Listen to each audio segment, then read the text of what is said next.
Perkelahian antara Pangeran Suryanegara dan adiknya Pangeran Janapura yang masing-masing memiliki ilmu tinggi berlangsung berminggu-minggu. Satu sama lain tidak ada yang bisa dikalahkan. Assalamualaikum warahmatullahi wabarakatuh. Selamat datang di channel Kang Edot, sebuah channel yang menggali tentang budaya dan sejarah sebuah daerah. Pada episode kali ini saya akan mengungkap sebuah cerita di balik nama Desa Wanayasa yang ada di Kecamatan Beber, Kabupaten Cirebon. Sebelum lanjut, silahkan bagi teman-teman yang baru menemukan channel Kang Edot, saya ucapkan selamat datang dan selamat bergabung. Mudah-mudahan channelnya bermanfaat. Jangan lupa like, komen, dan subscribe-nya ya, agar channel ini terus berkembang dan saya lebih bersemangat lagi untuk membuat video-video terkait budaya dan sejarah sebuah daerah. Baik, kita mulai saja ceritanya. Awal mula sejarah nama Desa Wanayasa bermula pada sebuah kisah.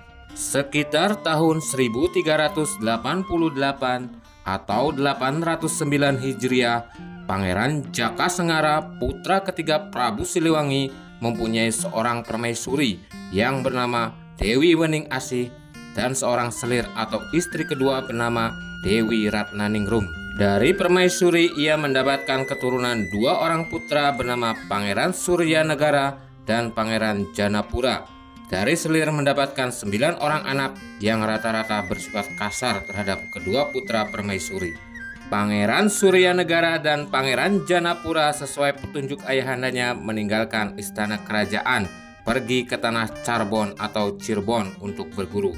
Di Cirebon, ia bertemu dengan uaknya Pangeran Walangsungsang atau Mbahku Cirebon, putra kedua Prabu Siliwangi. Setelah lama berguru di Cirebon, kedua cucu Prabu Siliwangi itu diutus Mbahku Cirebon untuk babat alas Amar, membabat hutan di perbatasan antara Cirebon yang dipimpin oleh Mbahku Cirebon dengan Kuningan yang dipimpin Mbah Lurah Agung. Hutan tersebut bernama Alas Tegal Yasa. Setelah bertahun-tahun babat alas, akhirnya terhamparlah suatu lahan pertanian yang subur. Oleh karena tanah Alas Tegal Yasa terkenal subur, berdatanganlah orang-orang dari daerah lain untuk turut menetap, antara lain seorang kesatria yang mengaku bernama Jaka Lontar, utusan dari Padukuhan atau Lakbok. Kedatangannya ternyata memiliki tujuan tidak baik, semata-mata untuk menghasut dan mengadu domba kedua pangeran. Akibat hasutannya itu, terjadilah percekcokan yang berujung pada perkelahian sehingga tidak dapat lagi bermusyawarah untuk kesejahteraan Padukuhan. Perkelahian antara Pangeran Suryanegara dan adiknya Pangeran Janapura yang masing-masing memiliki ilmu tinggi berlangsung berminggu-minggu. Satu sama lain tidak ada yang bisa dikalahkan. Pada saat itu muncullah Jaka Lontar yang datang seolah-olah sebagai juru damai yang menyarankan untuk menentukan wilayah kekuasaan.